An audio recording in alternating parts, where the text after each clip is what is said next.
এমআইওবি একটি মুনাফাখোর সিন্ডিকেট, যারা চায় আমাদের বাজার থেকে বিতাড়িত করে 50%-এর উপরে মুনাফা করতে। আমরা কেন এমআইওবি এর কতিপয় সদস্য সিন্ডিকেট বলি? আমি যদি উদাহরণস্বরূপ বলি, একটি কোম্পানির রেডমি A5 4G, এটার কনফিগারেশনটা যেমন 464, 15% ব্যাট অ্যাপ্লিকেবল বাংলাদেশে যদি আমরা ধরি তাদের মতে, তাহলে বাংলাদেশের প্রাইস হবে 10,999 টাকা।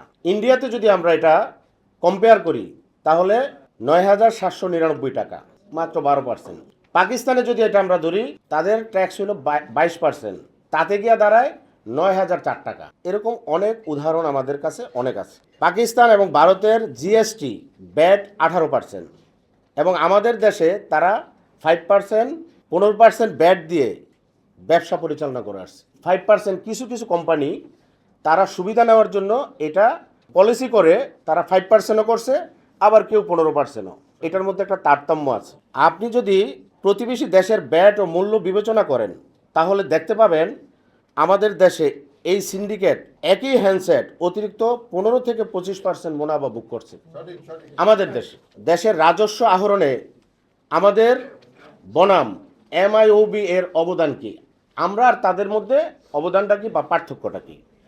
এই ফোন ব্যবহারকারীরা প্রতি 100 টাকার ডাটা এবং টক টাইম ব্যবহারে সরকারকে 56% কর প্রদান করে। সেই হিসাবে আমাদের বিক্রিত 1 কোটি হ্যান্ডসেট থেকে সরকার বার্ষিক 1,000 কোটি টাকা রাজস্ব অর্জন করে। এমআইওবি এর সদস্যগণ অনলি 1% থেকে 7.5% শুল্ক দেয়। সেই হিসাবে 57% শুল্ক ধরে তারা বার্ষিক 8,500 কোটি টাকা শুল্ক সুবিধা পেয়ে আসছে। 2017 সাল থেকে 2025 সাল পর্যন্ত 85,000 কোটি টাকা শুল্ক অব্যাহতি পেয়েছে তারা।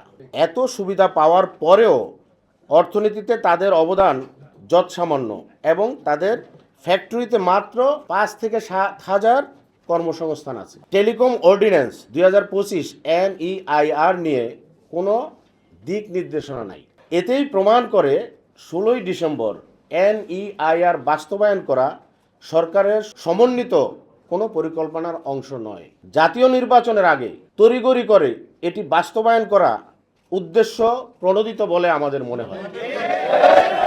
ড্রাফট টেলিকম অর্ডিন্যান্স 2025-এ ইন্টারনেট শাটডাউনের মাধ্যমে ডিজিটাল স্বাধীনতা রক্ষার কথা বলা হয়েছে। NEIR বাস্তবায়ন হলে স্মার্টফোন শাটডাউনে পূর্ণ ক্ষমতা বিটিআরসি এবং MOIB এর হাতে চলে যাবে,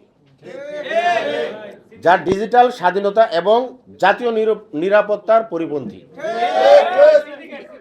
এ কারণে আমরা এমআইওবি এর অর্থায়নে তাদের অর্থে NEIR সিস্টেম বাস্তবায়নের নেতিবাচক প্রভাব পড়বে।